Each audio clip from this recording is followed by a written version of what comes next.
우리는 어제부터 시작해서 한 7월 초까지 약 한 2달간 사사기의 말씀을 함께 나누게 될 것입니다. 왜 사사기일까라고 한다면은 먼저는 제가 와서 사사기는 이렇게 많이 우리가 통으로 처음부터 끝까지 한 절 한 절 묵상하지를 못했던 것 같아요.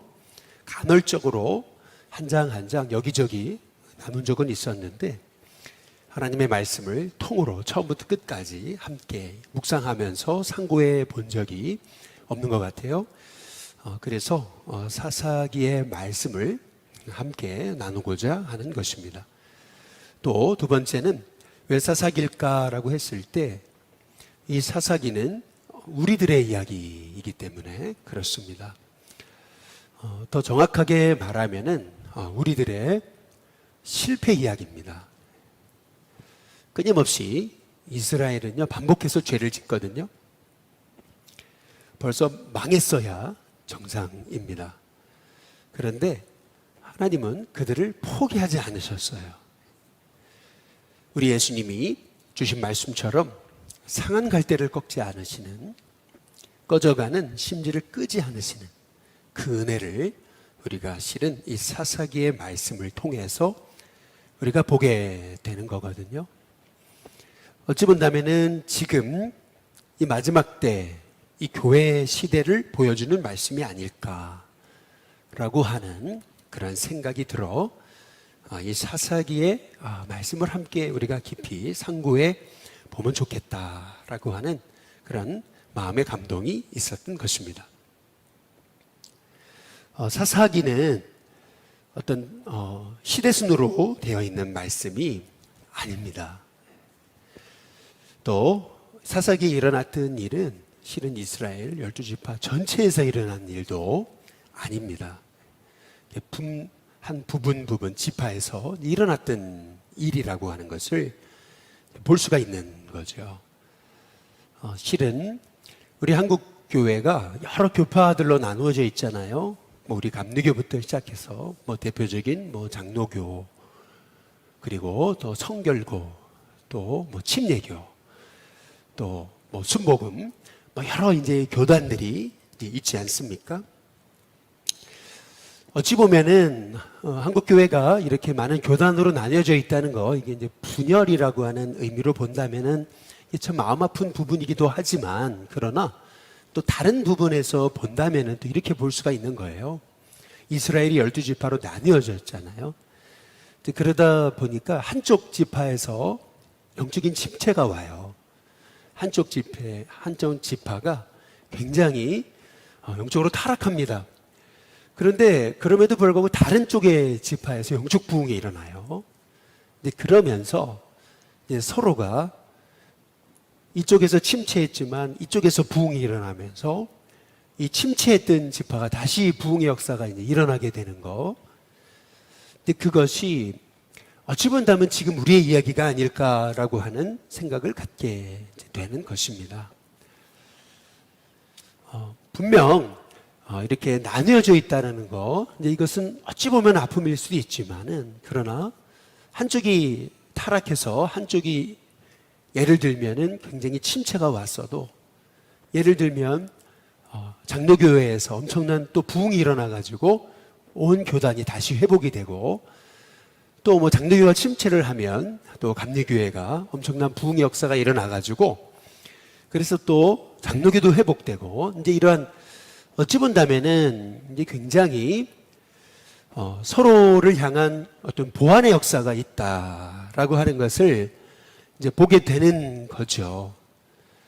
그래서 결국 그렇게 여기 사사시대처럼 이렇게 끊임없이 타락했다 회복되고 타락했다 회복되고, 이제 그런 과정 속에서 하나님 끝까지 붙들고 놓지 않으시다가 결국에는 우리 주님이 오시는 거, 이것이 이 사사기를 통해서 실은 이 시대에 우리의 모습을 볼 수 있지 않을까라고 하는 그런 마음의 감동이 이제 있는 것입니다.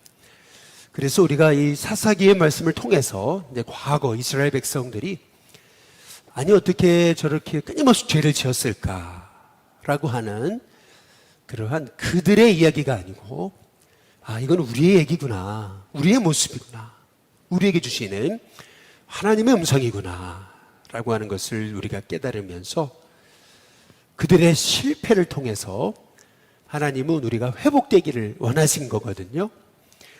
마찬가지로 이 사사기에 이 이스라엘 백성의 실패를 통해서 우리가 어디서부터 우리가 돌이켜야 되겠는가 라고 하는 것을 깨닫는 귀한 은혜가 있게 될 수 있기를 주님의 이름으로 축복합니다. 어제 우리는 선봉에 섰던 그 유다 지파에 관한 이제 말씀을 나누었습니다. 그런데 오늘 말씀에는 이제 22절에 요셉 가문도 베델을 치러 올라가니 이제 이렇게 말씀하고 있거든요. 왜 유다가 먼저고 그리고 왜 요셉 가문이냐 라고 했을 때 우리가 이제 생각해 보면은 이스라엘에 있어서 장자의 결국 하나님의 복을 받은 사람 유다 아니겠어요? 근데 실질적인 장자의 복을 두 몫을 받은 사람 요셉이잖아요. 그러니까 실은 이 장자의 모습이 나중에 모든 이스라엘 지파에 다 영향을 미치는 거거든요. 그래서 지금 요셉 지파도 지금 베델을 치러 올라갔다, 이제 이렇게 말씀하고 이제 계시는 거죠. 그런데 오늘 말씀에서 우리가 어제 유다의 모습을 통해서 우리가 보았듯이 순종 같은데 순종이 아닌 거예요. 아주 미묘한 불순종입니다. 그것이 이스라엘 백성이 이 사사시대에 보여줬던 실패의 원인이라고 하는 거죠. 순종하는 것 같아요. 너무 똑같아요, 모양새는. 그런데 속을 깊이 들여다보면은 불순종이더라는 거예요. 그러니까 미묘한 불순종이거든요. 순종 같아 보이는데 순종이 아니에요. 근데 이것이 지금 사사시대에 나타났던 비극의 출발점이다, 실패의 출발점이다 라고 하는 것을 우리에게 말씀하고 있는 겁니다.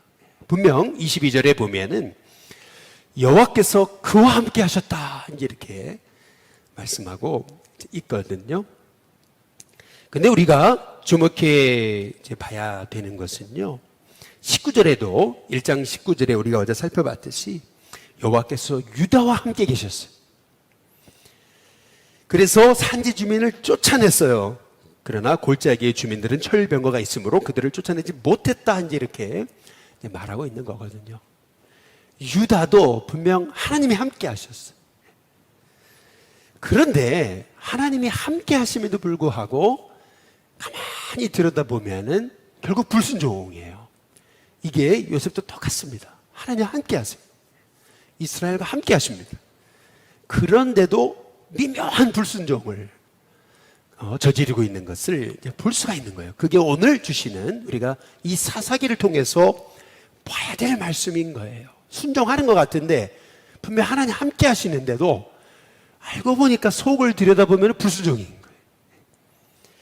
여기 23절에 보면 요셉 가문이 베델을 정탐했습니다. 그 성읍의 본 이름은 루스죠. 24절에 보니까 정탐꾼들이 그 성읍에서 한 사람이 나오는 걸 딱 봤습니다. 그래서 그에게 청합니다. 이 성읍의 입구를 우리에게 보여달라. 그래야면 우리가 내게 선대하리라. 살려주겠다, 이제 얘기하는 거죠. 25절에 그 사람이 성읍의 입구를 딱 가리켰습니다. 아마도 이 베델에 이 가나안 백성들이 살았던 이 성은 난공불락의 성이었던 것 같죠. 근데 입구가 없었던 것 같습니다.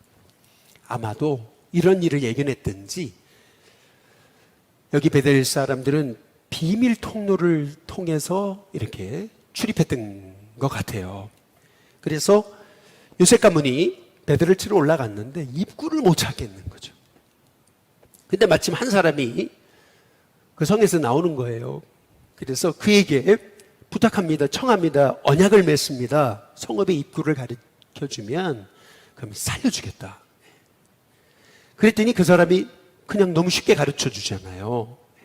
25절, 그 사람이 성읍의 입구를 가리킨지라 이에 그들이 칼날로 그 성읍을 쳤어요. 결국에는 요셉 자손이 승리합니다. 그 결과로 그 사람과 언약을 맺었잖아요. 그래서 언약을 지키는 의미로 오직 그 사람과 그의 가족을 놓아 보내줬습니다. 꼭 누가 생각이 나죠? 라합이 생각이 나잖아요. 여리고를 정탐했던 정탐꾼들에게 그들에게 협조했던 이 라합이 생각이 나잖아요. 똑같은 모습이에요. 지금 똑같은 모습이에요. 그래서 라합을 살려주는 거잖아요. 그런데 결과가 달라요. 26절에 보니까 이렇게 말하죠. 그 사람이 햇사람들의 땅에 갔다 그랬어요. 그래서 성읍을 건축하는데 그것의 이름을 뭐라 그래요? 루스라 그래요. 오늘까지 그곳의 이름이 됐다. 이렇게 얘기합니다. 지금 라합 사건과 여기 말하고 있는 베델의 이 한 사람, 이 루스, 이 사건은 아주 큰 차이가 있습니다. 그것은 뭐냐면요, 라합은요, 그가 거하는 그런 주막집에서 수많은 사람들이 하는 얘기를 들었어요. 그리고 정말 이스라엘이 믿는 하나님이 참된 하나님이시구나 고백하고 결단하고, 그리고 이제 믿음으로 살기로 결단한 거예요. 그래서 스스로 먼저 이 라합이 조건을 내거는 거예요. 나를 살려달라고 말이죠. 그래서 라합은 이스라엘 백성 안으로 들어오는 거예요. 그러나 여기 지금 이 사람을 살려준 케이스는 달라요. 이스라엘 백성이 이 베델을 점령하기 위해서 어려운 길을 선택하지 않고 쉬운 길을 선택을 한 거예요. 그래서 한 사람이 나오길래 내가 살려줄 테니까 길 보여줘. 그래가지고 보여줬더니 살려줬어요. 근데 알고 보니까 이런 거죠.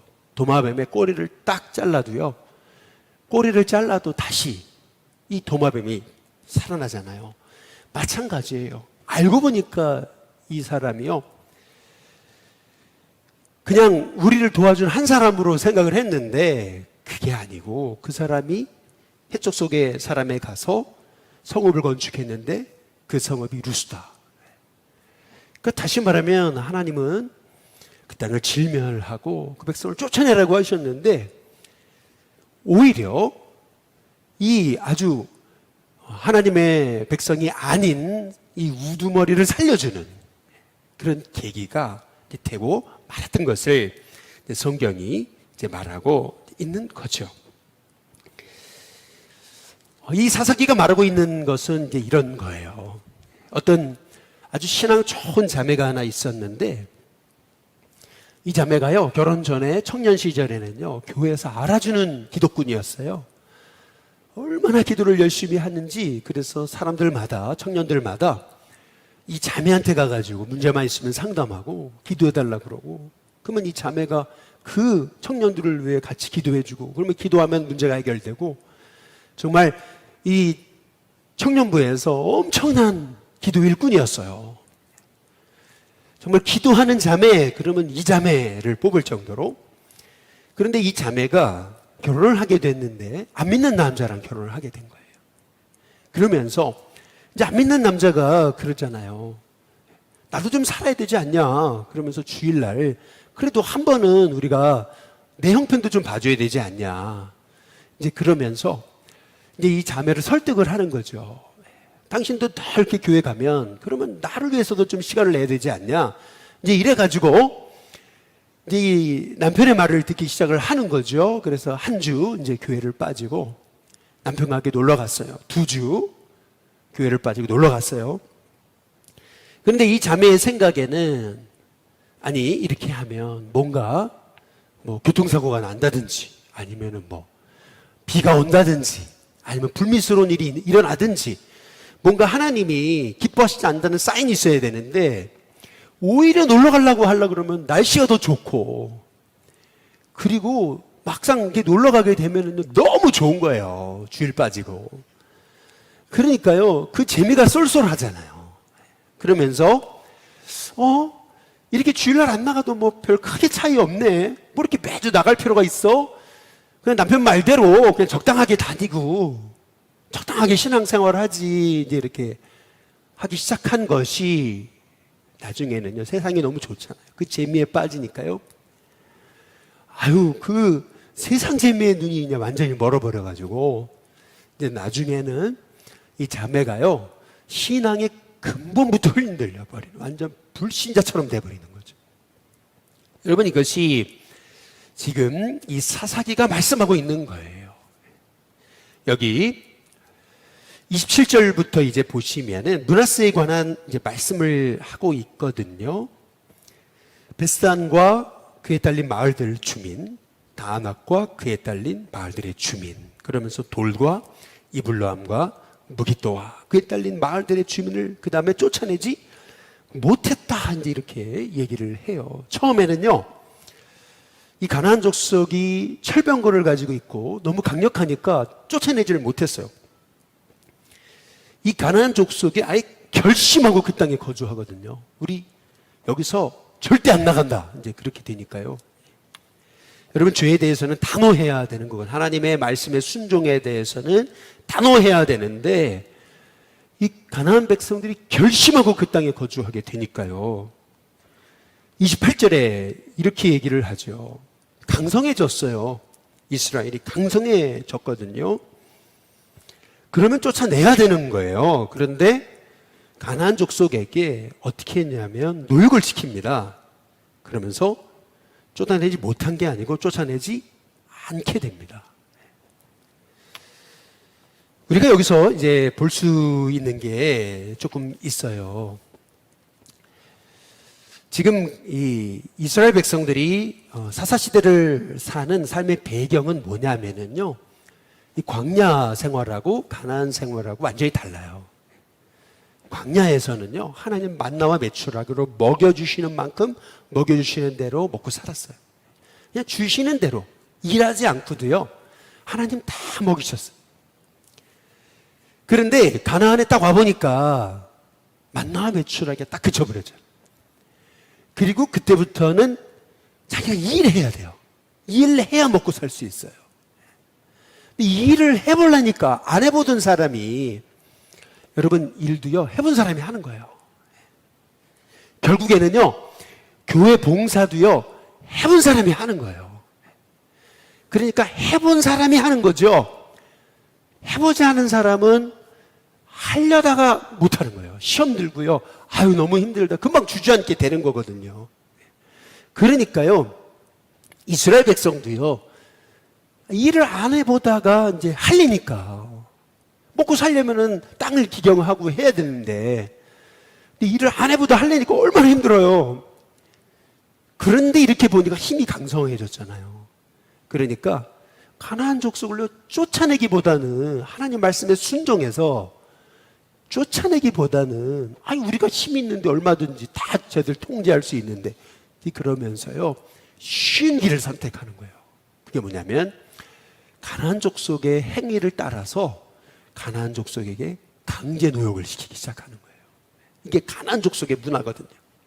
하나님 백성의 문화가 아니거든요.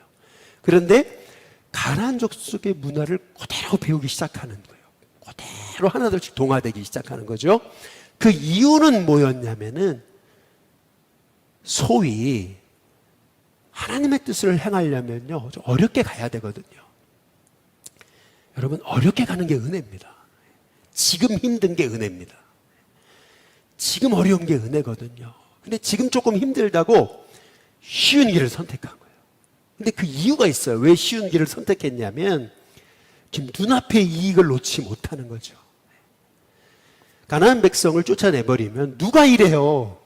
이스라엘이 일해야 되잖아요. 그런데 가나안 족속이 일 시키면, 강제로 노예 삼아가지고 일 시키면은요, 자기들은 일 안 해도 되잖아요. 그냥 일해라 그래 놓고 자기는 놀 수 있잖아요. 그러니까 그게 훨씬 편해 보였던 거거든요. 눈앞의 작은 이익 때문에 결국에는 가나안 문화와 타협을 시작을 하는 거죠. 우리는 여기서 한 가지 이제 질문을 던져야 돼요. 그 질문은 뭐냐면은요, 왜 하나님은 가나안 족속과 이스라엘 백성이 가나안에 정착하면서, 그냥 사이좋게 지내라 그러시면 됐지, 뭘. 그냥 이방 백성들과 좀 사이좋게 그렇게 화목하면서 그들 쫓아내지 않고 진멸하지 않고 그냥 잘 이렇게 어울려가지고 하나님 살게 하시지, 하나님 왜 진멸하라 그러고 쫓아내라 그러시는가? 하나님 너무하시는 거 아닌가? 우리는 이제 그런 생각을 이제 갖게 되는 거거든요. 그런데 우리가 이 하나님의 마음을 이해하려면은 좀 이게 올바른 그런 비유일지 모르지만 이런 비유를 생각해 보시면 됩니다. 어떤 지역에 사창가가 있어요. 그런데 청소년 아이들을 이제 끌어들여 가지고 거기에서 일을 시키는 거예요. 근데 보니까 경찰서가 다 서로 이렇게 영합했어요. 그래서 딱 검열하려고 하면은요, 미리 포주한테 알려줘요. 떴다 그래가지고. 그러면 딱 준비해 놓고 애들을 숨겨버리는 거예요. 그러니까요, 이게 범죄가 근절이 안 되는 거예요. 그런데 한 경찰서장이 딱 부임을 했어요. 그런데 이 경찰서장이요, 아, 이거 청소년들을 이렇게 해서는 안 되지. 그래가지고 범죄와의 전쟁을 선포한 거예요. 그래가지고 아주 그냥 뿌리째 아주 근절시키려고 아주 그냥 딱 결심을 하고 작정하고 이제 그 모든 문화를 뿌리째 뽑으려고 하니까요, 어떤 현상이 나타나냐면은 수많은 회유가 일어나고 협박이 일어나고 밑에 사람들한테 끊임없이 이렇게 줄을 대고 하면서요, 계속 압박을 넣는 거죠. 그럼에도 불구하고 이 서장은요, 이렇게 청소년들이 이렇게 죄악에 이용되는 것은 아니다, 이건 죄악이다, 이제 그래서요, 아예 그냥 뒤로 물러서지 않고 배순인을 치고 그 문화를 뿌리째 뽑아버린 거죠. 결국 승리하게 이제 되는 거죠. 지금 이 가나안의 문화가 그런 거예요. 우리가 사사기 1장에 7절에서 어제 함께 살펴봤잖아요. 하나님이 유다야가 아주 순종 같지만 순종이 아닌 시몬 지파와 함께 같이 결국에는 이 가나안 족속을 치러 올라가잖아요. 그랬을 때 하나님의 은혜로 이 아도니 벳색을 결국 이렇게 쳐서 승리하게 되는데, 그때 이 아도니 벳색을 잡아서 엄지손가락을 잘라버리잖아요. 근데 그때 7절에 아도니 벳색이 얘기합니다. 옛적에 70명의 왕들이 그들의 엄지발가락과 엄지손가락을 잘리고 내 상 아래에서 먹을 것을 줍더니 이렇게 이제 얘기하잖아요. 하나님이 내가 행한 대로 내게 갚으십니다, 이렇게 얘기하잖아요. 그러니까 아도니 벳색이라는 사람의 모습을 통해서 가나안 문화를 우리가 배우는 거예요. 전쟁에 승리하면은요, 이 가나안 문화는요, 사람들한테 무자비했던 거예요. 70명의 왕들을요, 엄지손가락, 엄지발가락을 다 잘라버리고요. 그리고요, 자기 상 밑에서요, 개처럼 거기다가요, 이렇게 닭다리 하나 쑥 던져주면은, 그러면 그거 받아먹게 하고, 아, 재밌다, 재밌다, 재밌다. 이렇게 사람을요, 개처럼 부렸던, 동물처럼 부렸던, 이게 아도니 벳색이거든요. 아주 무자비함, 사악함, 그런 모습이 가나안 문화였던 거거든요. 이게 이 아도니 벳색의 말을 통해서. 그러니까 이 한 단면을 통해서 우리가 보게 되는 것은 뭐냐면은, 가나안의 그런 어떤 성적인 문화, 그리고 우상 숭배, 이런 것들이요, 너무 하나님 백성하고는요, 이게 질적으로 완전 달랐던 거예요. 이스라엘 백성이요, 광야에서만 순진하게 살았던 이스라엘 백성들이요, 오직 주님만 바라보고 살았던 사람들이요, 가나안에 딱 들어와 보니까요, 이 가나안의 문화에 완전히 동화돼 버리는, 그래서 자신들의 정체성을 잃어버릴 거 하나님이 아시고요, 그들을 쫓아내야 된다는 거예요. 하나님. 다시 말하면 지금 어찌 보면 하나님이 너무나 자비가 없어 보이시는 하나님처럼 보이지만요, 실은 이 말씀을 통해서 우리가 봐야 될 핵심이 뭐냐면요, 이스라엘을 지키시려는 거거든요. 그러나 이스라엘 백성들은요, 순종 같은 불순종을 하고 있는 거예요. 그게 사사기의 말씀인 거죠. 29절부터 보시면은 불순종의 결과가 나와요. 그 불순종의 결과가 뭐냐면은요, 에브라임이 게셀에 거주하는 가나안 족속을 쫓아내지 못해요. 그래서 가나안 족속이 게셀에서 그 중에 거주하거든요. 또 30절에 보면 스불론은 기드론 주민과 나알론 주민을 쫓아내지 못해요. 그래서 가나안 족속이 그들 중에 거주하면서 노역을 하게 되거든요. 여기 잘 보시면은요, 쫓아내지 못하였으므로 어쩔 수 없었던 것처럼 보여요. 그러나 이 말씀의 근본적인 의미는 뭐냐면 쫓아낼 의지가 없는 거예요. 차라리 강제 노역을 시키면 우리에게 더 큰 이득이 있는데 작은 이득 때문에 이제는 아예 쫓아낼 의지조차 없어요. 그러니까 다시 말하면 말씀에 순종할 의지를 잃어버리는 거예요.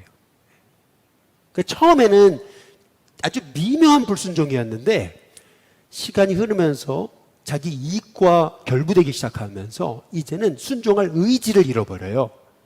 그렇게 되니까 어떻게 되는 거냐면요, 여기 잘 보시면은 29절을 잘 다시 보세요. 이게 굉장히 미묘한 차이인 거예요. 에브라임이 게셀에 거주하는 가나안 족속을 쫓아내지 못했어요. 그랬더니 주어가 뭐예요? 가나안 족속이요. 가나안 족속이 게셀에서 그들 중에 거주했어요. 가나안 족속이 이스라엘 중에 거주하잖아요. 또 30절, 스불론은 기드론 주민과 나알론 주민을 쫓아내지 못하였으므로, 그 다음 주어가 뭐예요? 가나안 족속이요. 가나안 족속이 이스라엘 중에 거주하면서 노역을 했어요. 그렇죠? 그런데 31절부터 보세요. 딱 주객이 전도됩니다. 아셀이 악고 주민과 시돈 주민과 알랍과 악십과 헬바와 아빅과 로업 주민을 쫓아내지 못해요. 쫓아내지 못하는 게 아니고 의지가 없는 거예요, 지금요. 그런데 32절에 보시면은요, 아셀 족속이 그 땅의 주민 가나안 족속 가운데 거주하였으니 이는 그들을 쫓아내지 못함이었더라. 여기 잘 보세요. 아까는 가나안 족속이 이스라엘 중에 거주했는데 이제는 이스라엘 족속이 가나안 중에 거주합니다. 이게 주객이 딱 전도되기 시작하는 거예요. 이는 그 이유가 뭐냐면 그들을 쫓아내지 못했다. 실은 못한 게 아니고 의지가 없는 거예요. 이제 처음에는 미묘한 불순종에서 이제는 자기 이익과 결부되기 시작하면서 나중에는 쫓아낼 의지가 없어져요. 그러면서 가나안이 이스라엘 중에 거주했었는데 원래는, 그런데 이 불순종이 이제는 점점 습관이 되기 시작하면서 이스라엘이 가나안 중에 거주해요. 그게 33절에 다시 또 한 번 나와요. 33절에 보니까 이렇게 얘기하는 거죠. 납달리는 베스메스 주민과 벳아낫 주민을 쫓아내지 못해요. 의지가 없어요. 그 땅의 주민 가나안 족속 가운데 거주하였으나, 여기 잘 보시면은요, 이스라엘이 가나안 족속 속에 거주하게 돼요. 이 주객이 슬슬 전도되기 시작해요. 성경이 말하고 있는 거. 처음에는 가나안 족속이 이스라엘 중에 거주했는데 나중에는 이스라엘이 가나안 족속 중에 거주하게 돼요. 점점점 지금 성경이 말하고 있는 것은 뭐냐면 처음에는 아주 미묘한 불순종이었어요. 순종 같지 않은 불순종. 그러니까 순종 같은 불순종. 하나님도 함께 하셨어요. 그런데 그게 알고 보니까 불순종이었어요. 그러니까 나중에는 순종할 의지가 없어요. 그 습관이 돼요. 그러면서 어떻게 되냐는 거냐면 주도권이 바뀌어요. 딱 주도권이 바뀝니다. 처음에는 아내가 주일인데 예배 드리러 가야 되지 않냐, 예배 드리러 가야 되지 않냐 이랬거든요. 그런데 그렇게 기도하던 자매가 남편 쫓아가지고 노는 거에 너무 이제 길들여지게 되다 보니까, 그러니까 이제 주도권이 바뀌어요. 남편이 하자는 대로 다 이제 하게 되는 거예요. 그러면서 신앙을 아예 잊어버리기 시작하는 거죠. 하나님이 함께 하시지 않아요. 그다음부터는 하나님이 함께 하셨다는 얘기가 없어요. 그 결과 어떻게 되는 거냐면 34절에 한번 보시면은요, 그 결과 주도권이 싹 바뀌기 시작하면서 어떤 결과가 나오는 거냐면은 34절 이제는 아예 아모리 족속이 단 자손을 어디로 몰아넣어요? 산지로 아예 몰아넣어버려요. 코너로. 그래서 골짜기에서 내려오기를 용납하지 않게 돼. 아니 처음에는요 이스라엘 백성이 강성해가지고 가나안 족속에 노역을 시켰는데 시간이 흐르면서 주도권이 바뀌면서 아예요 이스라엘 지파 중에 단 지파는요 아예 이 가나안 족속에게 완전히 코너에 몰려가지고 그래서 산지에 몰려가지고 골짜기에서 내려오지도 못해요. 여러분 이게 성경이 말하고 있는 거예요. 이 단지파에 대한 스토리가 사사기 18장에 나와요. 그런데 단지파는요 하나님이 주신 기업을 어려워도 약속 붙들고 이미 취하셨다. 어제 말씀 나눴잖아요. 이미 그 손에 넘겨줬다. 하나님 주셨잖아요. 그러면 어려움에도 불구하고 그 땅을 정복하러 가야 되는 거거든요. 그런데 그들은 정복하러 가지 않아요. 그리고 쉬운 길을 선택해요. 결국에는요 단지파는 요한계시록에 보시면 14만 4천 요한계시록 7장에 12지파 이름이 나오는데 단지파는 그 12지파 이름에서 사라집니다. 없어요.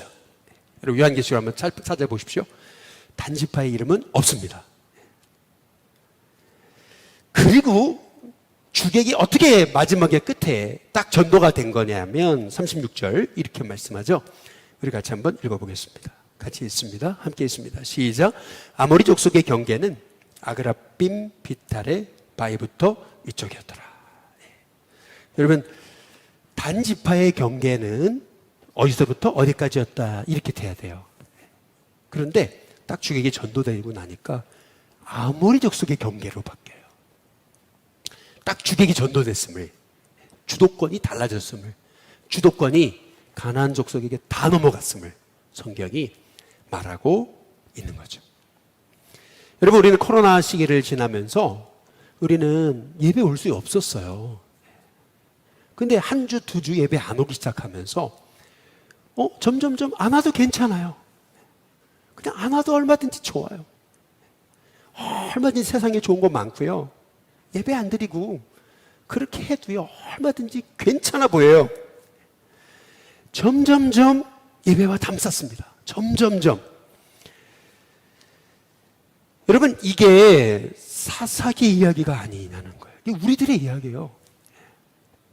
실은 여호수아에서 바로 사무엘상하로 넘어가도 무방합니다. 성경은 이스라엘이요 가나안 정복하잖아요. 그리고 나서 바로 다윗 시대로 넘어가면 돼요. 왕정 시대로 넘어가면 돼요. 괜히 마음도 이렇게 별로 편하지 않는 사사 시대가 필요 없어요. 사실은요.